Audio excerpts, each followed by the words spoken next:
formatio in forma. 인간의 우리의 모든 아이들도 그렇고 요새가 인포메이션 시대잖아요.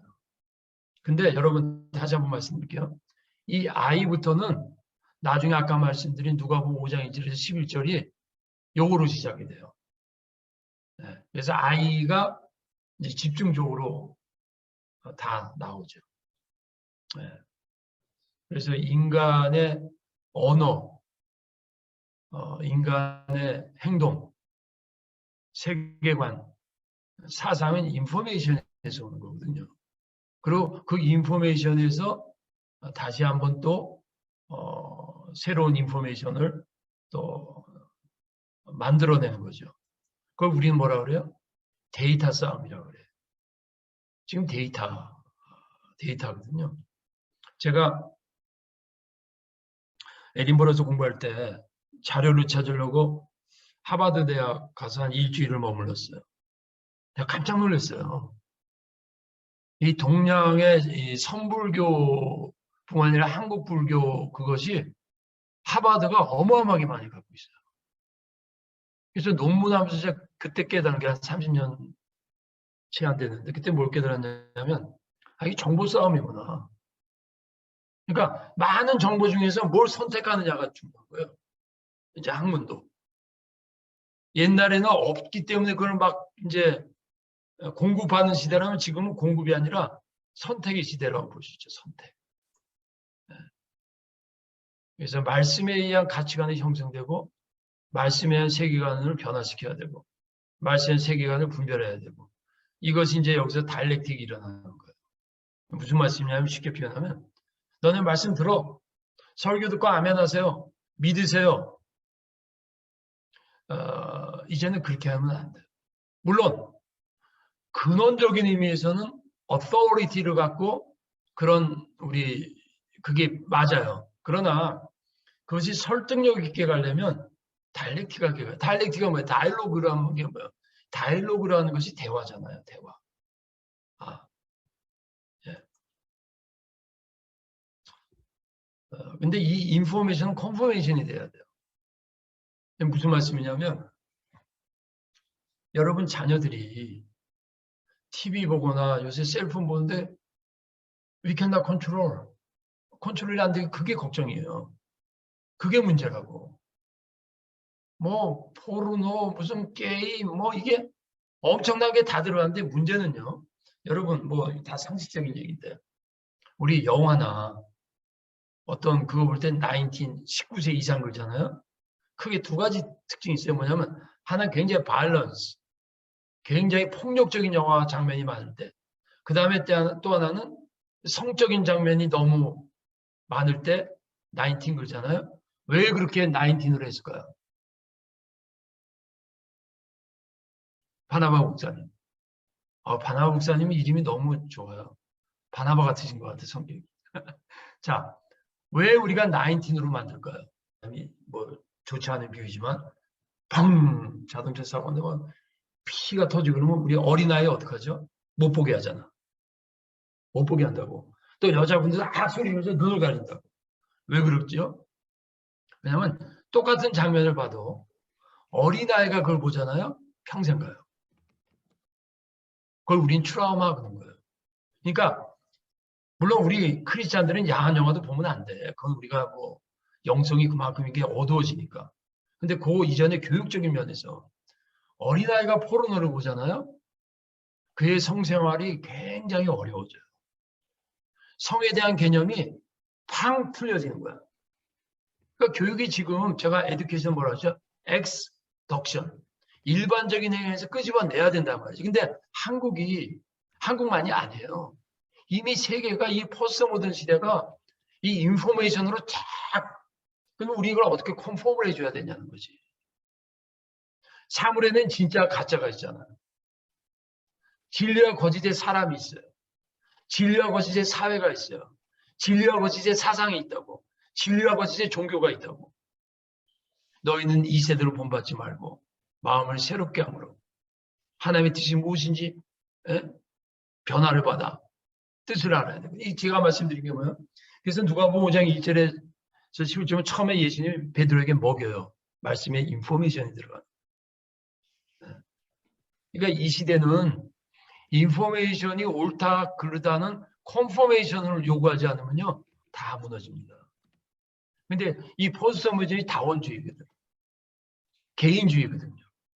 개인주의 다원주의가 뭐예요? 상대주의가 뭐예요? 이거예요. 네가 볼 때 오라 테스트 추루예요.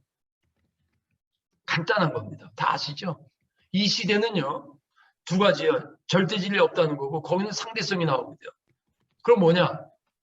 그러니까 종교다원주의 뉴에이지가 왜 나오냐면 이 조금 이따 나오겠지만 해석에 들어가면 포스트모더니즘의 해체주의를 만들어버려요. 왜냐하면 성경 해석 그것도 일리가 있어요. 성경의 텍스트라는 것도 하늘에서 뚝 떨어진 게 아니라는 거야. 그 텍스트도 다른 텍스트에 영향을 주고받았다는 거지. 맞죠? 그게 뭐야? 우리가 말하는 외경, 위경. 이게 다 텍스트가 있었는데 그러니까 우리는 물론 본질적인 면에서는 성령에서 역사하시고 성령께서 감동하셨는데 이제 포스트모더니즘의 근원은 무신론이니까 그걸 안 믿으니까 성령의 감동을 안 믿으니까 인문학적으로 인간학적으로 볼 때 텍스트는 다른 텍스트가 비교를 해야 되는데 그 다른 텍스트는 또 다른 텍스트와 연결되어 있거든. 거기서 나온 경우에 해체시키죠. 해체. 그래서 이런 말 나온 거죠. 데리다 같은 사람이 뭐라고 해요. 어떤 소설이건 책이건 그 저자가 의도한 것을 알 필요도 없고 저자가 의도하지 않고 네가 그 책에서 네가 인터프레스 해도 된다는 거야. 이걸 뭐라 그래요? 막가지 하는 거야. 네. 컨포메이션 하는 거야. 무서운 시대예요, 여러분. 정말 무서운 시대입니다. 지금은요, 여러분 사상이 잘못되면요, 그거 바꾸는 거 굉장히 어려워요. 굉장히 어려워요. 근데 이 시대는요, 기독교가 진리니까 믿어. 그건 결론이고요. 이런 혼돈의 시대 속에서 컨폼해 줄 수 있는 그리고 이 컨포메이션이 단순한 지식이 아니라 체험에서 성령의 인증으로 컨폼이 될 때 이 시대를 이기는 거예요. 네. 말씀에 의한 컨포메이션. 주의 인자와 진리로 항상 나를 보호하소서. 이게 정말 멋있는 말이에요. 왜 인자와 진리, love and truth, 이게 무슨 말일까요? 진리에 사랑이 있는가? 사랑에 진리가 있는가? 진리에 사랑이 없으면요. 오해하고 듣지 마십시오. 기독교 진리를 할지라도 사랑이 없으면요. 인본주의 철학과 그렇게 다를 게 없어요. 근데 사랑인데 진리가 없으면요. 동성애가가 되는 거지. 사랑은 진리와 함께 기뻐하고. 그러니까 진선미는 삼각형과 같은 거예요. 이 진리의 선과 미가 있어야 되고 선의 진리와 미가 있어야 되고 미에도 진리와 선이 있어야 된다. 그 말씀을 간단하게 시편에 이렇게 말한 거예요. 주의 인자와 진리로 나를 항상 보호하소서. 근데 이 러브 인 트루스는요. 실존적인 경험으로 컨펌이 돼야 돼요. 자, 제가 지금 여러분한테 나름대로 막 강의를 열심히 합니다. 러브 인 트루스. 근데 여러분, 러브 인 트루스 모르는 사람이 어디 있어요? 근데 가장 많은 말을 사용하는데 가장 모르는 게 러브 인 트루스예요. 그거 아세요, 여러분? 여러분, 서구 동서양을 막론하고 인류 역사에서 가장 많은 소설의 주제, 가장 많은 영화의 주제, 가장 보편적인 주제, 가장 역사가 깊은 주제가 뭔지 아세요? 사랑이에요. 근데 가장 말을 많이 하고 드라마도 가장 많은 주제고 가장 역사가 깊은데 막상 사랑이 뭐야 그러면 알다가도 모르겠는 거야. 왜 그런지 아세요? 사랑이 진리를 안 믿기 때문에 그래요. 사랑을 감정으로 생각해. 그러니까 에리 프롬 같은 사람이 사랑이 기술이라는 책을 쓰는 거예요. 간단하잖아요. 무슨 얘기예요? 많은 사람들이 대학교 가서 4년째 공부를 한다는 거예요. 왜? 그래야 취직을 하고 전문 지식이 필요한데 왜 사랑에는 전문 지식성을 그러니까 연애하고 사랑하면 다 결혼해. 근데 사실 우리 두 가지 약점이 있어요. 진정한 결혼 사랑이 뭔지 잘 모르고 위험해. 둘째, 내가 지금 자녀를 낳으면 교육 제대로 지금 시키겠더라고. 정말로.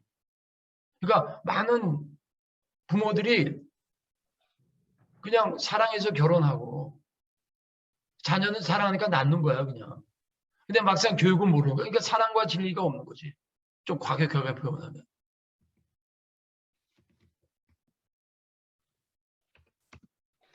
아이덴티티 퀘스천. 이게 이제 누가복음 5장 8절에 딱 나옵니다. 요거에 주목해 주세요. 맨 밑에.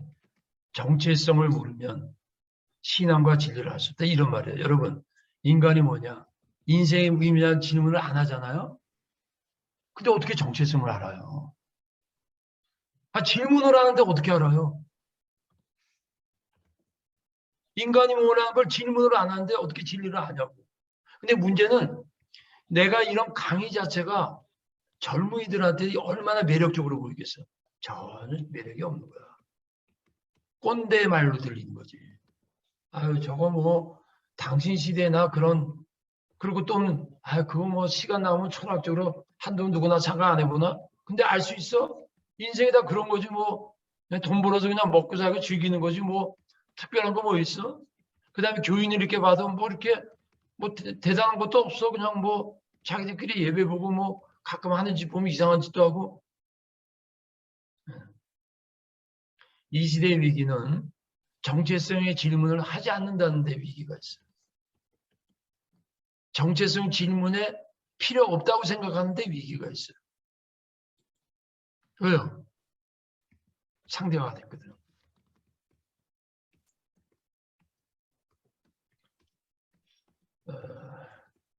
근데 이 하나님 왜 해야 되냐 아까 목록에서 말했지만 그때 이제 신학적인 이유 때문에 해야 돼요, 여러분. 하나님이 인간에게 한 최초의 질문이 정체성의 질문이에요. 여호와 하나님의 아들 물며 그에게 이르시되 내가 어디 있느냐. 최초의 질문이라는 거 아세요, 이거?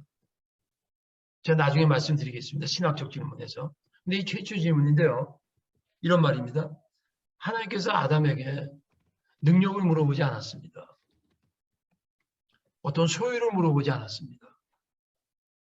사랑을 물어보지 않았습니다. 너 누구냐를 물어봤습니다. 왜 그럴까요?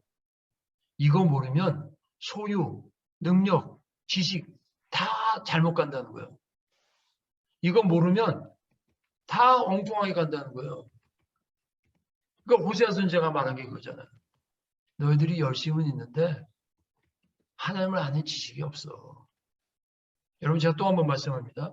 제 과목이 정체성이지만 우리는 정체성을 하면 자꾸 내가 누구냐 하는데 자 보세요. 내가 어디 있느냐, 내가 누구냐를 알 때 인간이 가진 다른 것들을 알게 돼 있어요. 그게 제가 처음에 그래서 안트로폴로지컬이 왜 나오냐면 안트로폴로지의 가장 주체는 인간이 무엇이냐는 거거든요. 근데 인간이 무엇이냐는 것은 인간만 아는 게 아니에요. 인간을 하려면 신을 알아야 돼. 다른 거는 연결시키게 된다는 거죠. 인디비주얼 크리스천. 네. 오스왈드 챔버의 이런 말이 있어요. 하나님이 나에게 사실이 될 때 다른 모든 것은 그림자가 된다. 이게 이제 누가복음이 또 나옵니다. 인디비주얼, 그러니까 하나의 말씀을 개인적으로 안 받으면요. 말씀이 일반화가 됩니다. 그리고 하나님을 개인적으로 만나면요. 그 다음에 나의 개별적 존재가 됩니다. 네. 조금 헷갈리죠? 말씀과 하나님을 개인적으로 경험하고 진리를 개인적으로 만나야 돼요. 그러면 내 아이덴티티가 생기고 나만의 길, 나만의 재능, 나만의 은사를 알게 되는 거죠. 그래서 인디비주얼리제이션은 인디비주에이션으로 연결됩니다. 자, 말씀을 마치시고 베드로에게 이르시되 먼저 말씀을 인포메이션으로 했어요. 그 다음에는 베드로에게 개인적으로 명령합니다. 내가 너를 지명하여 불렀나니 너는 내 것이라. 이외에도 많아요. 이 사람도 아브리건 예수님께서 삭개오에게 한 말이에요. 다 이거 뭐 그냥 몇 개 뽑은 것뿐이에요. 그다음 인텔렉츄얼 크리스천. 이전에도 제가 몇 번 말했지만 우리 종교인, 신앙인에게 있어서 특별히 우리 서구는 이제 처음부터 다 들어서 아시지만 유대의 그 히브리즘과 그리스의 헬라니즘의 문명이다 그러잖아요. 그러니까 어거스틴 같은 신학자가 처음부터 플라톤 철학 체계에서 서구는 기독교 신학이 곧 기독교 철학이고요. 기독교 철학이 곧 기독교 신학이에요. 그게 이제 쭉 내려가다 옆에 이제 자유주의로 갈 때도 있고, 로만티즘으로 갈 때도 있고, 뭐 여러 가지 이제 왔다 갔다 하면서, 그래서, 서구는 문화가, 이전에 말씀드렸어요. 계몽주의라는 합리주의 문화를 세례를 받고 지나갔어요. 근데 한국은 샤머니즘 같은 것이 뿌리 깊게 무의식 속에 있어요. 근데 샤머니즘이 이런 게 있어요. 어떻게 표현하지? 밤새 며칠 기도하고 금식 기도하고 영성이 뛰어나면 그냥 그 소위 말하는 어떤 경지에 올라가는 거야. 기도 굉장히 중요합니다. 저도 요새 아침 저녁으로 새벽 기도하고 철야 기도합니다. 그런데요, 기도의 기능과 말씀의 기능과 지성의 기능이 다 다릅니다. 이 인텔렉션 기능에서 정신적으로 빈곤하게 돼요. 그럼 정신적으로 빈곤하게 되면 하나님 말씀의 이해나 자 이렇게 말해보면 어떨까요? 여러분 지금 세상이 굉장히 성장해 있습니다.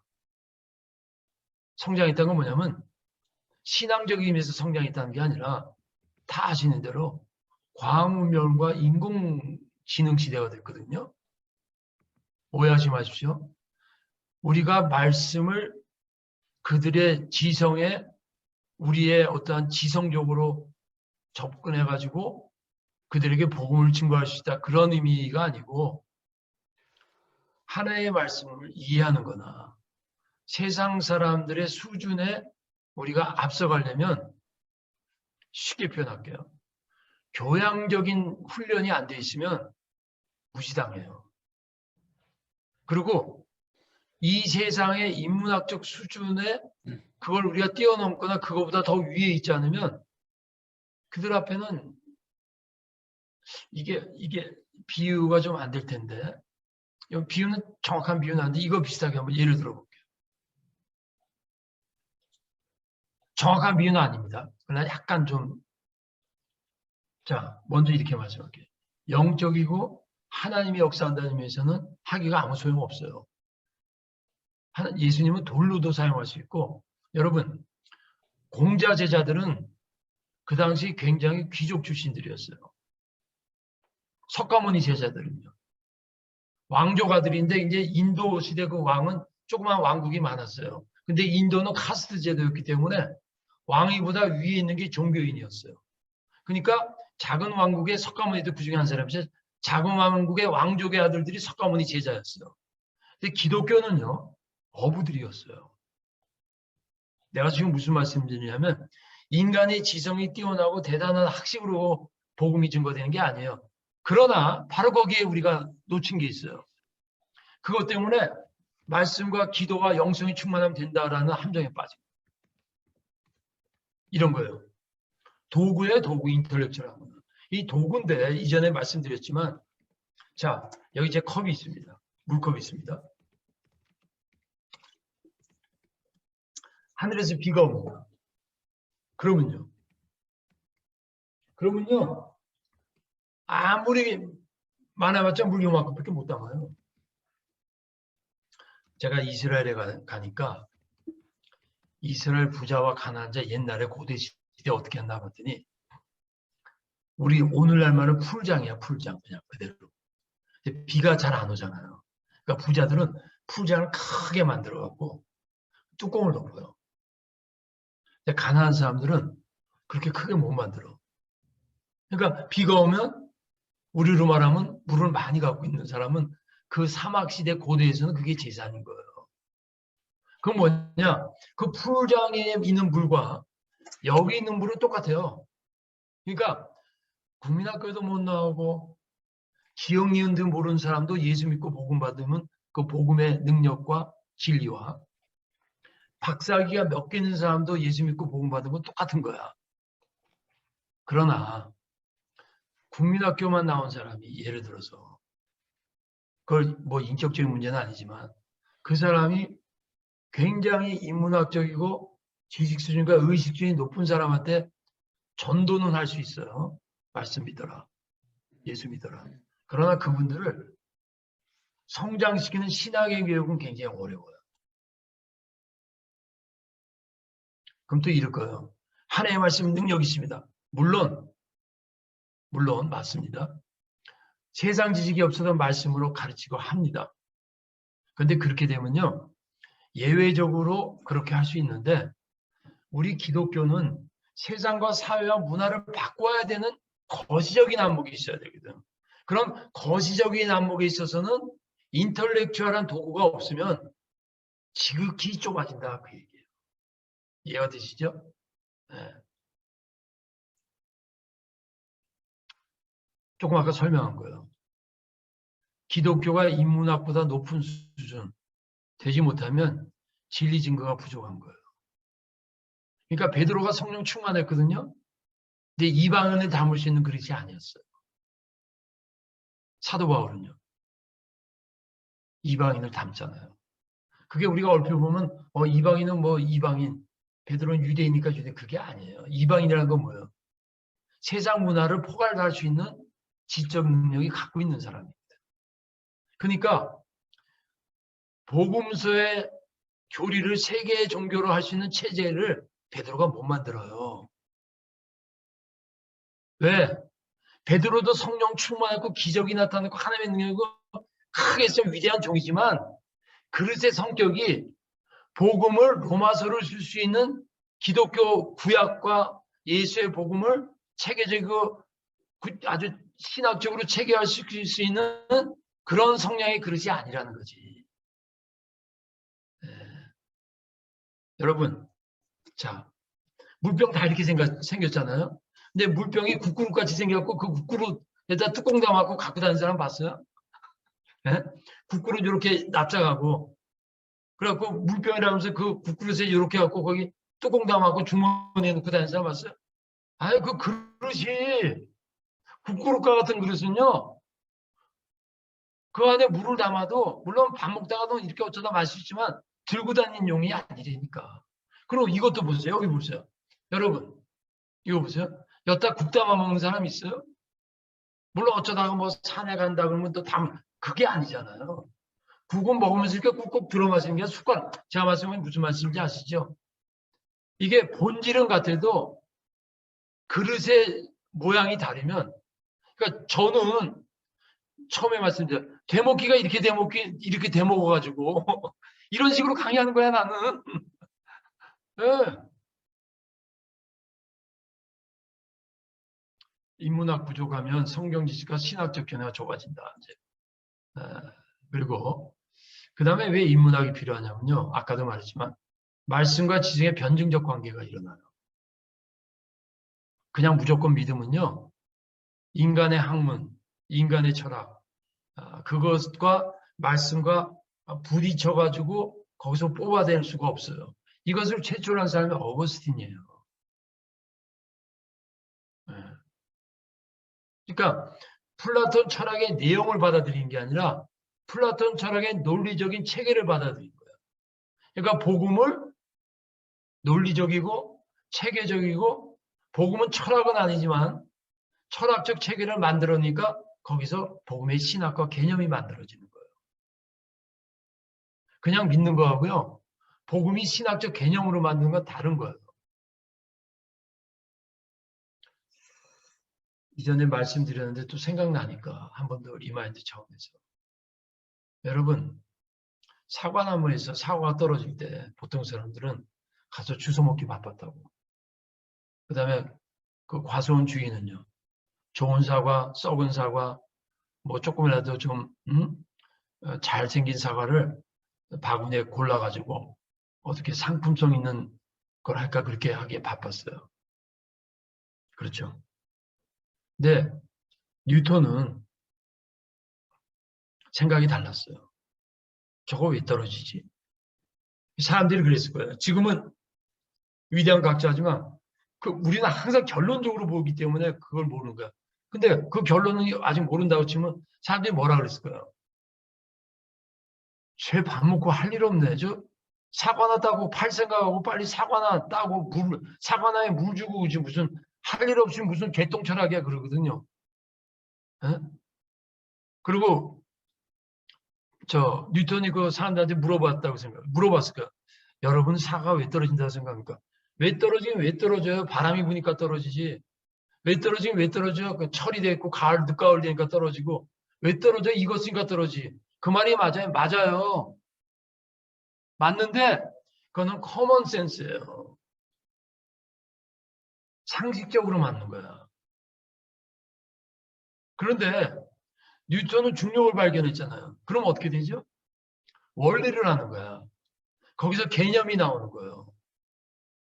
그럼 어떻게 돼요? 발전하는 거예요. 그러니까 발전하는 거예요. 자, 이 말씀의 지성과 인간의 지성이 자, 데카르트적 합리주의는 뭐냐면요. 데카르트의 공부는 중세의 권위, 무지로 인한 맹종에 의해서 아니다. 진리는 내가 깨닫고 내가 이해할 수 있는 세계에서만이 나는 진리를 인정한다. 그런 근데 데카르트도 하나님 믿었지만 지금 이렇게 보면 지극히 이성주의적 합리주의였어요. 파스칼은 뭐라 그랬어요? 두 개의 이성이 있다. 머리의 이성, 마음의 이성. 이게 무슨 말이냐면 파스칼 보세요. 비슷한 말이죠. 데카르트가 뭐라 그랬죠? 나는 생각한다, 고로 존재한다. 생각이 존재의 중심이었어요. 파스칼은요. 인간은 생각하는 갈대다. 그게 뭘 의미하죠? 데카르트는요. 나는 생각한다, 고로 존재한다는 것은 인간의 생각을 인식의 핵심으로 봤어요. 근데 파스칼은요. 인간의 생각을 중요시했어요. 그러나 뭐예요? 생각하는데 갈대라는 게 뭐예요? 흔들린다. 인간이란 존재는 흔들린다. 유한성을 말했어요. 근데 생각하는 갈대라는 건 뭐예요? 인간은 생각의 능력이 있지만 갈대같이 흔들린 존재라는 거 뭐예요? 생각의 한계를 말하는 거고 인간의 한계를 말하는 거. 그러니까 파스칼은 뭐예요? 신앙적 지성이에요. 근데 이 신앙적 지성이 어디서 나와요? 말씀과의 변증적 관계에서 파스칼의 합리성이 나옵니다. 그래서 저는요. 철학자 중에서 나의 영웅은 파스칼이에요.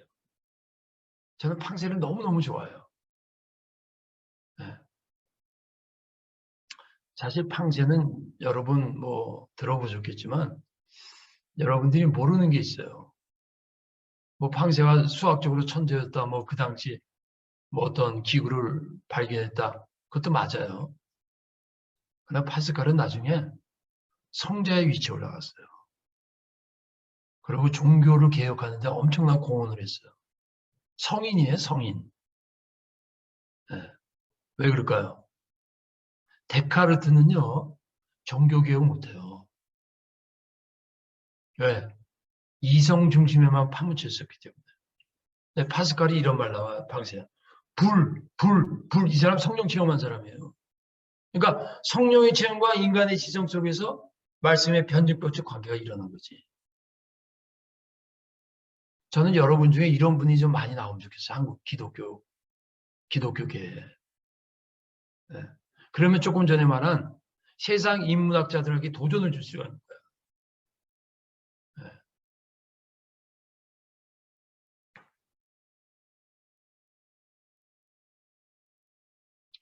이건 나중에 이제 그냥 한 예를 드는 거예요.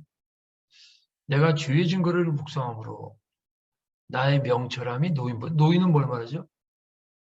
경험을 대표하는 사람이에요. 근데 하나의 말씀을 묵상하면 세상의 경험이 필요 없다가 아니라 세상의 경험이 알 수 없는 인텔렉을 갖게 된다는 거예요.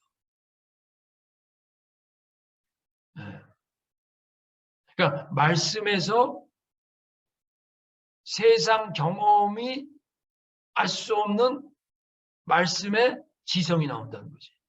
이걸 영성적 지성 그런 거예요. 영성적 감성이 있고요. 영성적 지성이 있어요.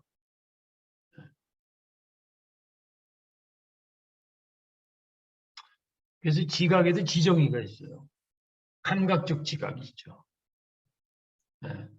감각, 느낌, 네. 감정을 통한 인식이 있죠. 여러분, 사랑의 감정을 느껴보지 않는 사람이 사랑에 대한 지식을 어떻게 할까? 몰라요. 지성적 지각. 사물을 객관적으로 보고 이 과학 영역이 제일 자연과학 영역이 대표되는 거죠. 이성 합리성을 통한 객관적 인식이에요. 그런데요, 아까 말했죠. 에릭 프롬은 감각적 지각에만 의지하면 안 된다는 거예요. 지성적 지각과 행위적 지각을 같이 가야지 진정한 사랑이 이루어진다는 거예요. 이 극단적인 감각적 지각이 뭐예요? 나쁘진 않지만 뭐예요? 뭐가 있어요? 짝사랑하는 거. 자기 혼자 좋아하는데 그 사랑이라는 거 사랑 아니에요. 그 다음에 플라토닉 러브가 있죠. 정신적으로만 사랑하는데 느낌은 있어. 근데 그 다음에 요새 한참 이상한 애들이 사이코패스들이라는 게 뭐가 있어요. 네? 그 여자 뒤쫓아가는 거 뭐라 그러죠? 뭐 이렇게 이상한 애들 그 있잖아요. 막 이렇게 쫓아가고 막 그런 거 뭐라 그러죠? 스토커. 스토커. 이게 다 자기가 감정적으로 사랑이거든. 근데 그거 다 인정 못 받아요. 왜냐하면 이 지성적 지각. 근데 이거는 사랑뿐만이 아니에요. 여러분. 우리 한국 교회는 이게 강해요. 그래서 제 설교 별로 안 좋아하는 것 같아. 나는 한국은 일단 은혜를 받아야 되는데 그들이 말할 때 은혜라는 거는 여기가 뭐가 뜨끈뜨끈해야 돼. 물론 맞아요. 그거 있어야 돼요. 근데 아까 말했지 인자와 진리로 보호하소서. 은혜와 진리의 하나님이에요. 나는 뭐 부족하지만 사람마다 스타일이 있는데 존 파이퍼 목사님이 한번 유명한 미국의 존 파이퍼 목사님 그분도 신학자인데 그분이 설교 이제 집회를 할 때 갔더니 그분이 그러더라고요. 여러분 강단에서 이렇게 말하더라고요. 그때 내가 아멘 했어요. 뭐라냐. 여러분 오늘은 제 설교를 통해서 은혜 받을 생각하지 마십시오. 그 애들이 좀 무슨 소리 했더니 뭐라 하냐면 크게 두 종류의 스타일이 있다. 은혜를 끼쳐서 막 뜨겁게 하고 감동하고 결단케 하는 설교자가 있는데 자기는 그게 아니래. 자기는 깨닫게 하는. 그래서 내가 그때 그러네. 물론 저는 존 파이퍼만은 못 되지만은 그런 스타일의 그러니까 이걸 뭐라 그래요? 주제 파악이라고 할 거예요. 주제 파악. 근데 여러분들도 제 강사의 주제 파악을 아셔야 이걸 배울 때 불만이 없을 거예요. 그래서 이렇게 딱딱하게 이러지 않는 거예요. 행위의 지각, 몸을 통한 인식이 있죠. 대표로 뭐가 있을까요? 여러분 제가 바나바 목사님, 제가 대략 이렇게 생각해 보니까 자전거를 안 탄 지 한 3, 40년 된 것 같아요. 20대, 30대 조금 탔고 20대 좀 많이 탔어요. 그런데 바나바 목사님, 제가 지금 자전거 타면 탈 수 있을까요? 못 할까요? 할 수 있습니다. 왜요? 몸으로 이겼기 때문에. 간단한 얘기죠. 예수님이 뭐라 그러죠? 내 말을 듣고 행하는 자는 반석 위에 지은 집과 같다. 내 말을 듣고 행하지 않는 자는 모래 위에 지은 집과 같다.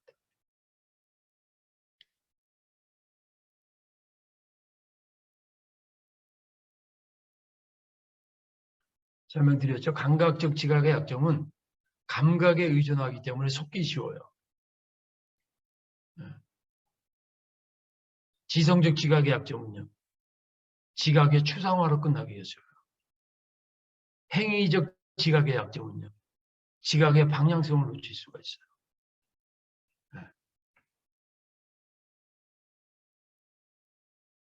그다음 instinctive question.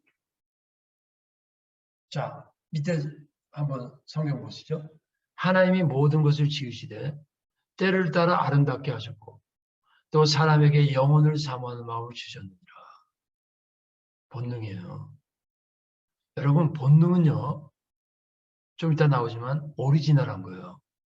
우리는 어떤 약점이냐면 우리가 경험하고 우리가 느끼는 게 자꾸 인간적으로 하잖아요. 이런 얘기야. 우리가 저 사람 도덕성이 없어. 저 사람 양심이 없어. 우리가 양심대로 살아야 돼. 근데 그 양심이 뭔지 아세요? 하나님이 부여한 거기 때문에요. 그건 신적인 거예요.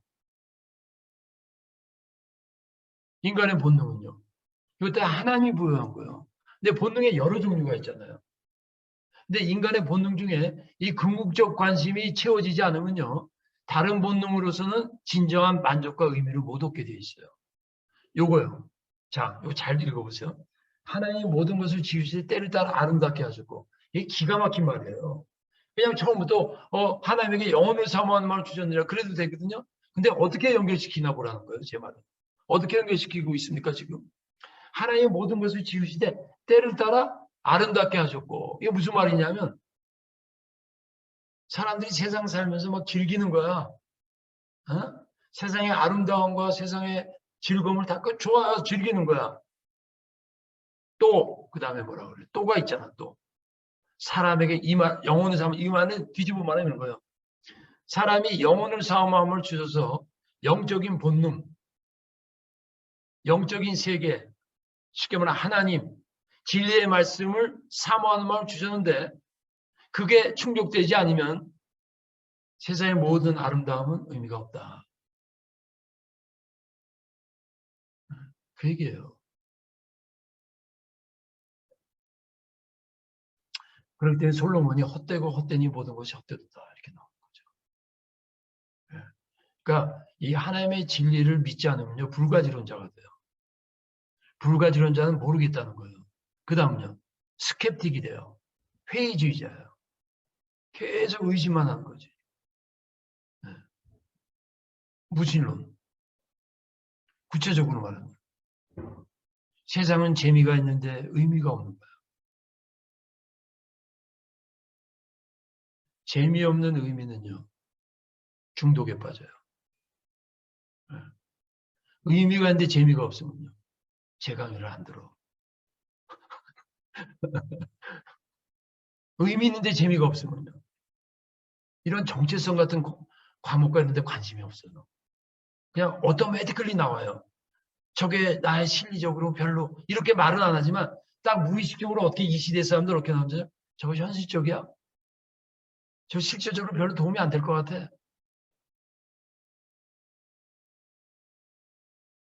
이게 기초예요, 기초. 네. 철학과 인문학의 기초가요, 영성이에요. 왜? 철학은 진리를 탐구하는 거예요. 결론은 못 짓습니다. 결론은 신앙으로 짓는 겁니다. 근데 신앙으로 결론 짓지만 조금 전에 만든 인텔렉트라는 게 없으면 도구가 약해요.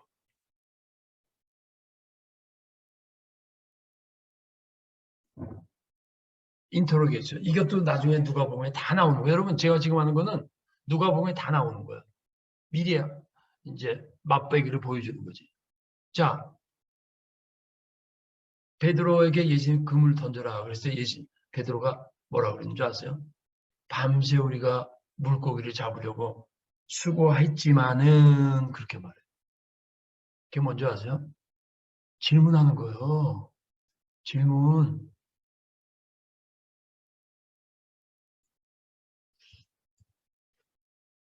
예전에 에듀케이션 필요할 때 말씀드렸는데 유대인들은 질문하는 문화예요. 우리 한국은 학교라는 학문의 영역에서도 질문을 합니다. 다시 한번 말씀드릴까요? 유대인은요. 질문이 습관이 되고 질문이 삶의 문화가 된 문화예요. 나라예요. 우리는요. 질문이 가장 중요한 학교 클래스에서도 질문을 안 해요. 자, 성경 구절 보시죠.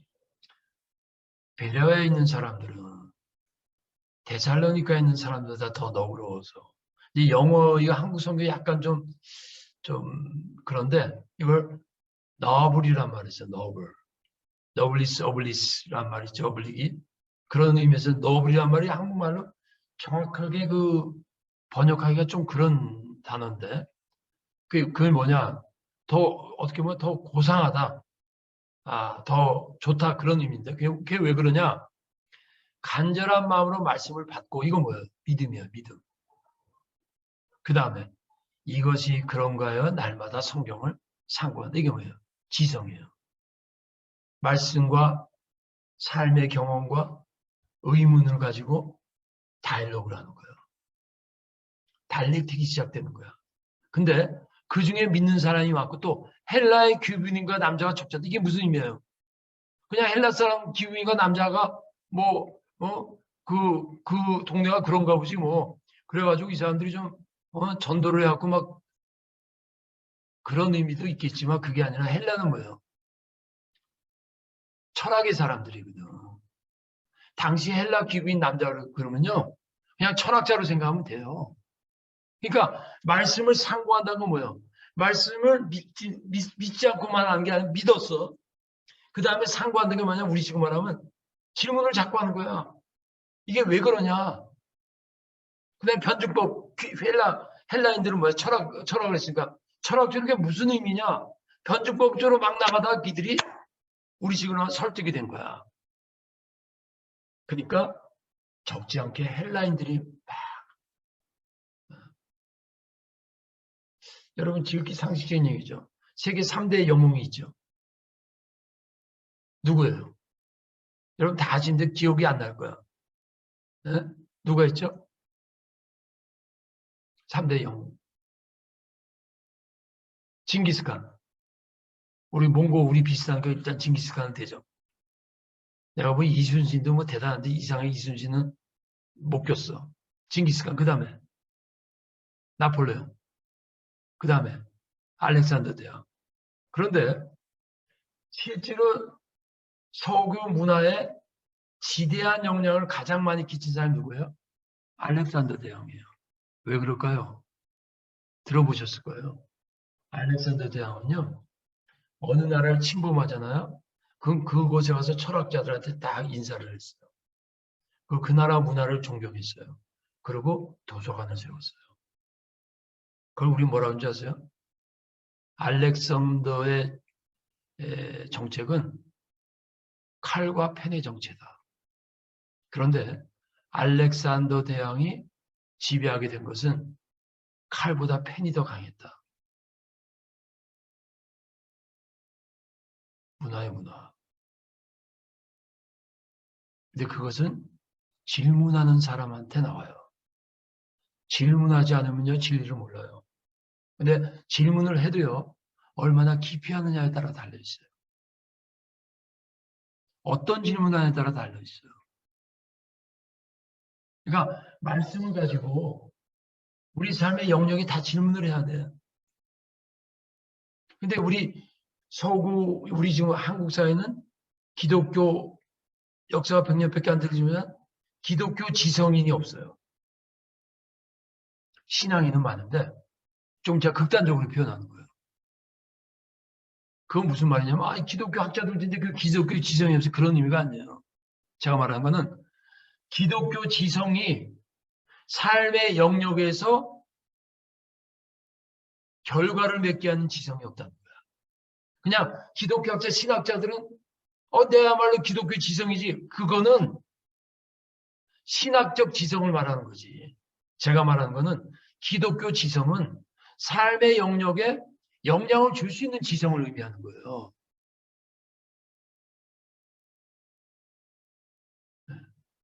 날마다 성경을 상고했다는 건 뭐예요?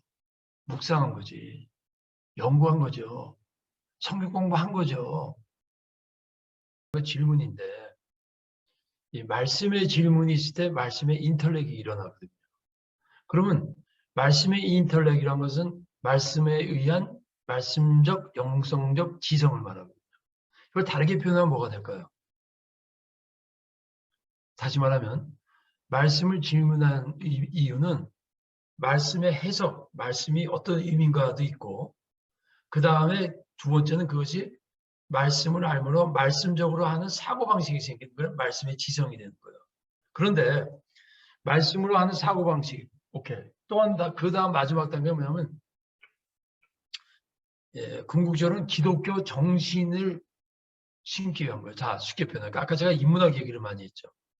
여러분, 일본의 일본의 그 미우라 아야코라고 하는 유명한 기독교 작가가 있어요. 빙점이라든가 여러분 중에 제 정도 나이가 제 정도 나이는 아니면 그래도 한 10년 정도 미친 정도분은 좀 알 거예요. 미우라 아야코 유명해요. 근데 이 미우라 아야코의 그 책을 통해서 예수 믿은 사람이 굉장히 많아요. 네. 무슨 말을 하고 싶으냐면 여러분 복음을 가지고 선교를 해야 되잖아요. 복음이 생명이니까 영혼을 구원하니까. 그러나 동시에 이 기독교 그러니까 기독교 정신을 세상의 영역에 심어줘야 돼요. 그러니까 기독교 정신이 들어가서 정치, 경제, 학교, 교육 여러 영역에 기독교 정신으로 그게 변화될 때 세상이 바뀌거든요. 이런 얘기예요.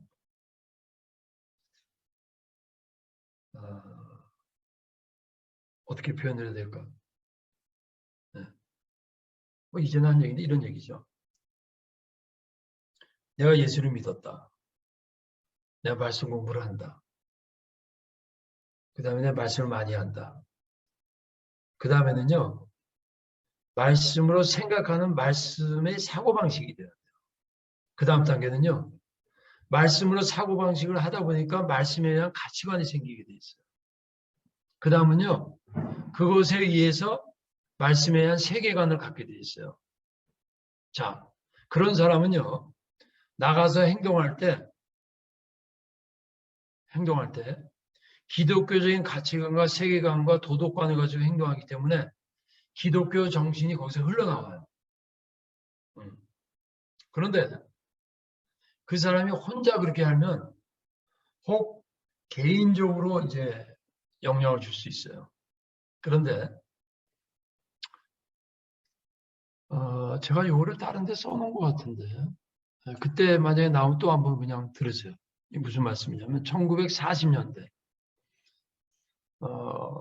그때나 지금이나 일본은 뭐 기독교인이 거의 없잖아요.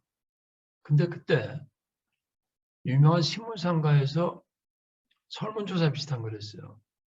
일본의 기독교인들이 거의 없다. 그러나 일본의 진정한 기독교인을 누구라고 생각하느냐 했을 때 99.9%가 말한 사람이 있어요.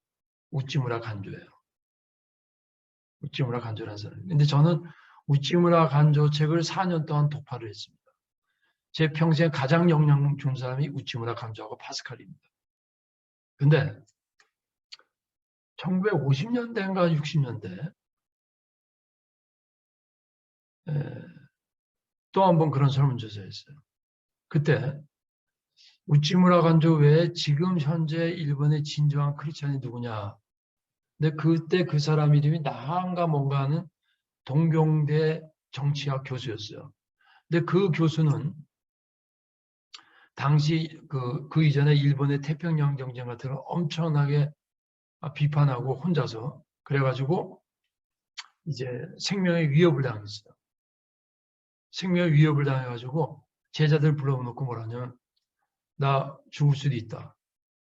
그러나 여러분들은 그 성서학자였어요. 그 사람이 동시에 기독교 신앙을 지키고 우리는 끝까지 믿음 지킵시다. 그래서 근데 그 고비를 넘기고 이 사람이 동경대학 2대 총장이 됐어요. 근데 동경대 1대 총장도 기독교인이었어요. 근데 우찌무라 간조와 동경대 1대 총장과 동경대 2대 총장은 다 교회를 안 나갔어요. 그러나 그들이 일본 사람들에게 끼친 기독교 정신은 대단했어요.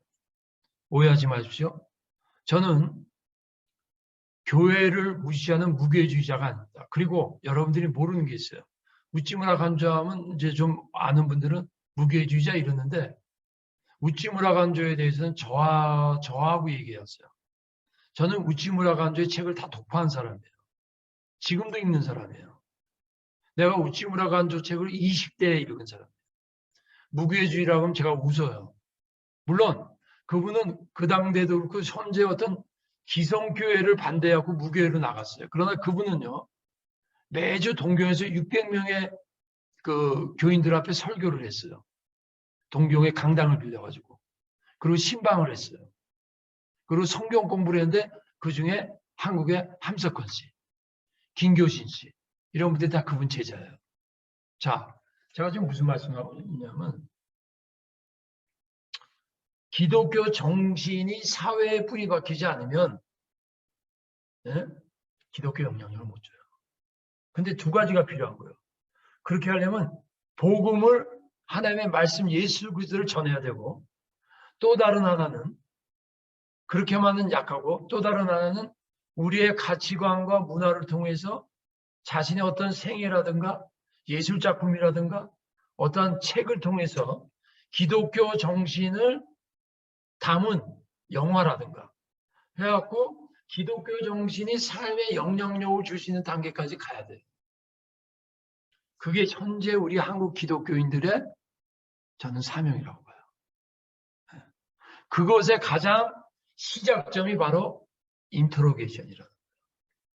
질문.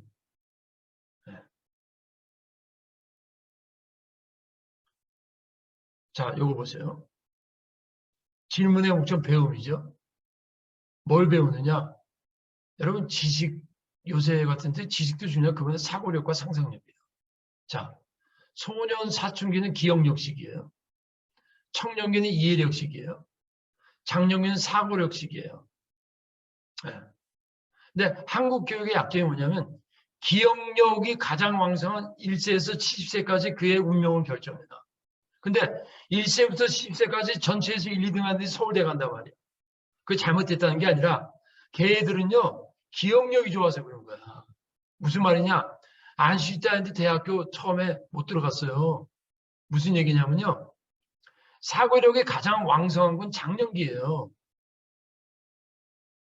근데 한국 교육은 1세에서 10세 기억력 중심으로 교육을 시키고 거기에 경쟁을 붙여갖고 수능인이 시험을 보니까 그런 애들 물론 걔들도 똑똑한데 그거는 지성에 있어서 제일 밑에 단계예요. 가장 위대한 단계는 사고력과 상상력인데 그거는 30세 이후에 나타나는데 한국은 20세가 끝나면 공부 끝이란 말이야 공부가. 그러니까 질문에 그 사고력이 너무 빈약해요. 이게 한국 기독교 여행의 약점이에요. 자, 여러분 잘 아는 수재는요. 고등학교 때까지 결정이 돼요. 영재는요. 대학교 때, 천재는 그 이후에 나와요. 수재의 능력을 보는 게 고등학교 때까지예요. 영재의 능력이 나타난 게 대학교예요. 대학 이후 40세 이후에 많은 천재들이 대학교 때 재수했다는 거 아세요? 고등학교 때 제대로 공부 못했어요. 이 안슈타인도. 그러니까 우리 한국식으로 말하면요. 2류대학, 3류대학 갈까 말까야. 그러니까 이 사람이 한국 사회에 태어났으면요. 안슈타인 못 돼. 그러니까 여러분 자녀들 공부 못하면요. 희망을 가지세요. 쟤는 천재이기 때문에 못하는 거야.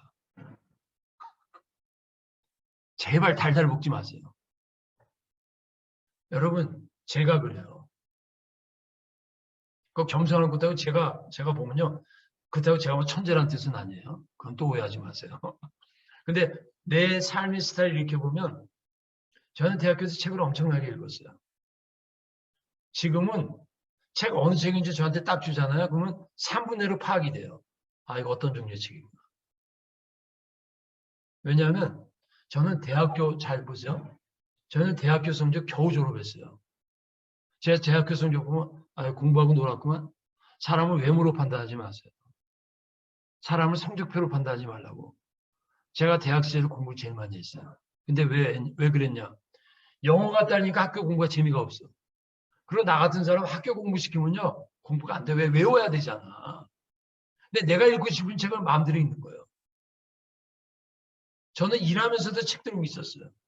근데 이 말이 왜 맞냐면 그 다음에 보세요. 대학원에 가가지고 공부 좀 해야겠다. 왜 PhD를 해야 될 것 같더라고. 그래서 조금 정신 차렸더니 1등으로 졸업했어요. 대학원에서. 주의 은혜로 자랑하는 또 없겠네. 했던 것 같은데? 했죠? 이전에. 안 했어요? 했으면 했다 그래서 이거 내 얘기한 것도 하면 진짜 그 사람은 별 볼 일 없고 정말 추한 사람이야. 했어요? 안 했어요? 성경 얘기. 안 했어요? 오케이. 그 다음에 예일 대학에 갔는데 공부들이 그러니까 얘들은 수재들이 막 모인 거지. 수재들만. 근데 이제 예일 대학원이니까 이제 교수가 이제 일방적인 강의를 안 하고 책 읽으라고 세미나하고 그래요. 그 다음에 이제 학생들이 디스커션을 계속 시켜가지고 질문하는 거 보고 점수를 줬는데 예일 대학원은 점수 제도가 honor, high pass, pass예요. 다른 대학은 A, B, C, D, F인데 그러면 honor는 뭐냐면 쉽게 표현할게요. A 플러스예요. 그러니까 반에 20, 30명이면 한 명 나올까 말까 하고 거의 안 나와요. 거의 다 하이 패스 받아요. 그건 A부터 B 플러스까지니까 그리고 다른 대학의 그 트랜스크립을 옮겨도 이렇게 보면 A로 인정해요. 자, 시간 없으니까 내 얘기 자랑 너무 하면 안 되잖아. 제가 9과목 중에서 8개를 언어를 받았어요. 대학교 때 겨우 졸업한 학생이 클레어몬트에서는 우등상으로 받고 숨나크대로 졸업했고요. 대학원 가서는요. 미국 애들보다 도 공부 제일 잘했어요. 영어도 못하는 주제에. 왜 그런지 아세요? 힌트를 가르쳐 줄까? 딱 클래스 들어가니까 영어도 못했지만 말을 하면 안 될 것 같더라고. 이게 잽이 안 돼. 말들을 얼마나 잘하고 얼마나 기가. 근데 가만히 있으니까 이러다가는 하이패스도 받기 어려울 것 같아. 하나님 앞에 기도했지. 하나님 이거 어떻게 하면 좋죠? 그렇다고 여기 이럴 줄 알았으면 안 들어오는 건데 들어와가지고. 근데 안 되겠어. 노력을 해야지. 근데 좀 지혜가 생기더라고. 그게 뭐냐면 사람이 심리적으로요. 딱 둥그리 앉아서 막 디스커션 하면 한마디로 자기 잘났다고 떠드는 거야. 걔네들은 그 교수한테 점수 받으려고 이제. 근데 나는 가만히 있다가 어떻게 한 줄 아세요? 끝나기 한 10분 전쯤에 공부 연구를 질문을 2-3개를 딱 만들어요. 그 대신에 잘 만들어야 돼. 그래갖고 딱 질문을 던져. 그러면 심리적으로 동양인이 와갖고 영어도 주저주저되고 말도 못하는 게 뭐든지 다 그래요. 가만히 있다 말을 하면 다 어텐션을 하게 돼 있어요. 사람은 그래요. 그렇죠? 여러분도 마찬가지. 여러분도 막 얘기하는데 누군가 얘기를 안 해. 가만히 있으면 신경들을 좀 쓴다고. 저 사람 얘기를 안 하네. 화났나 뭐 이래. 그러다 그 사람이 어떤 말을 딱 여기면 다들 딱 어텐션 하거든. 그때 2개 정도 질문을 기가 막히고 딱 해. 교수가 뭐라는 줄 아세요? 너 미스터 제가 말한 거 들었어? 질문 대단하지 않아? 그래갖고 8개를 다 언어를 받았다니까. 제가 말씀드리면 그게 아니고요. 공부자한테 자랑한 게 아니고 그때부터 사고력이 나오더라고 저는. 네. 저는 이게 교육의 본질이라고 생각해요. 그리고 또 하나 자랑했기 이왕 자랑한 거. 총장님. 이왕 자랑한 거 한 가지만 더 할게요. 네? PRC 되잖아. 네. 무슨 얘기냐면 제가 에딘버러 이제 갔는데 사실 런던 대학의 군통 교수라고 그 당시 세계적인 조직신학 교수가 있었어요. 저는 칼바트에 계시론을 갔는데 런던 대학이 된 거예요. 근데 에딘버러 이제 저는 그 전에 임시 목회를 했는데요. 하나님의 은혜로 의사 4분 되는 장로님이 저의 학비와 생활비와 모든 걸 다 댔어요. 한 4억을 댔어요. 4억. 대단한 은혜죠. 그래갖고 에딘버러 딱 갔는데 그 주임 교수가 한국 사람인데 한국 신학을 해서 안 한다 그러다 내가 도저히 이거 안 되겠어. 런던 대학에 딱 전화를 했어요. 군통 교수한테. 나 지금이라도 가도 되냐.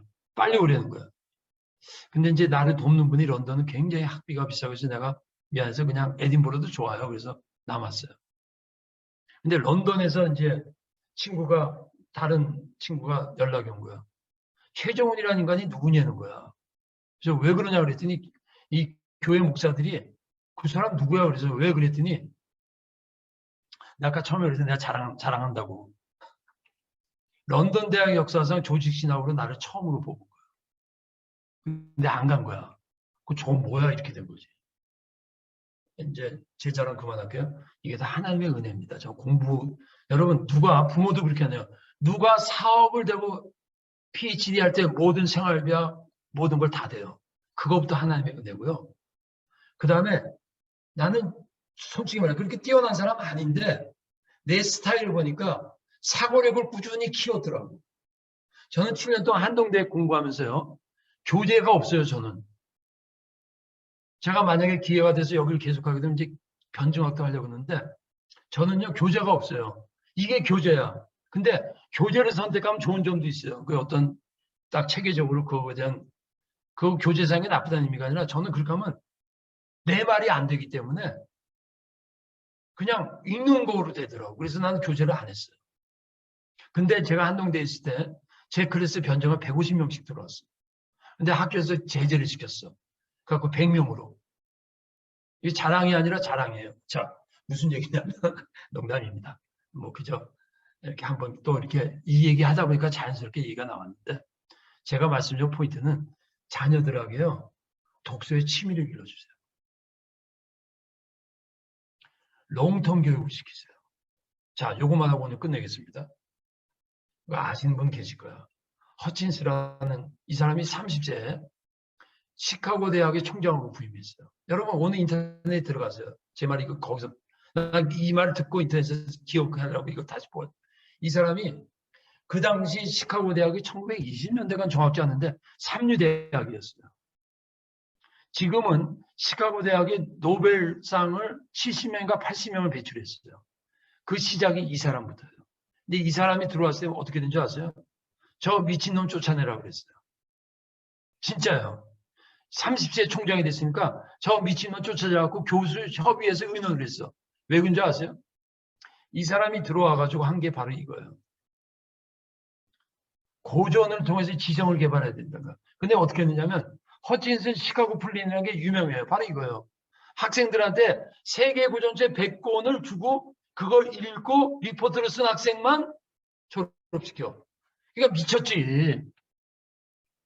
이게 교육의 혁명이 일어난 거예요. 그러니까 다들 내쫓아가는데 어쨌든 이 사람이 붙어 있었는데 80년 후 시카고 대학을 총 87명의 노벨상 수상자를 배출한 명문대학의 장본인이 바로 허친슨이에요. 그래갖고 이 사람의 교육이 시카고 플랜이라는 게 여기서 나온 거예요.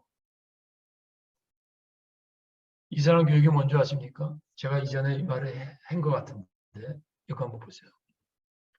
영국이 세계 문화에 기여한 5대 국가. 영국이 이건 이전에 말씀했죠. 영국이 처음, 프랑스, 독일, 공통점. 국민들이 100년간 독서를 한 거예요. 네. 저는 요새 이런 꿈이 있어요. 요새는 고등학교 교장이 되고 싶어. 정말로. 저는 진짜로. 왜냐하면 최소한 대학교 이제 은퇴는 했지만 대학생이나 고등학생 상대로 30년 무슨 플랜을 세워가지고 독서량을 교육을 시키고 자발적으로 읽게 하고 디스커션 시키고 서로 이렇게 대화를 나누고 제가 요새 새벽 기도 끝나면 이제 끝내겠습니다. 이 말만 하고 자연스럽게 이제 우리 어느 집사님 측에서 모여서 얘기하는데 제가 그냥 뭐 지금 이런 말 이제 내가 강의했으니까 기억나고 툭툭 던지니까 나보고 수련회를 하자 그러더라고. 근데 내가 이랬어요. 여러분 우리 꿈을 가집시다. 한국 교육은 창의력 교육은 없습니다. 사교력 교육은 없습니다. 도덕적 교육은 없습니다. 포스트 모던이 휩쓸었습니다. 한국 교육은 기독교 교육이어야 되는데 기독교 교육은 어떻게 해야 되느냐. 저는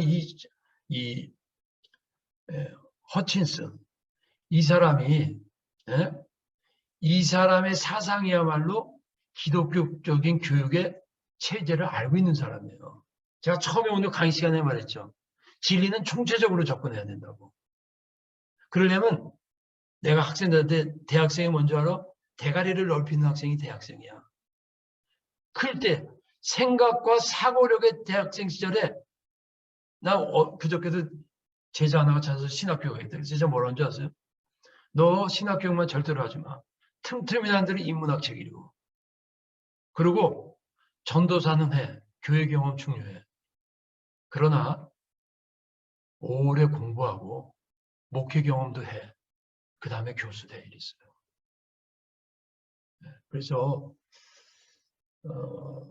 저가 굉장히 부족한 사람인데요. 어쨌든 저는 이런 스타일의 교육이 한국에 필요하지 않을까.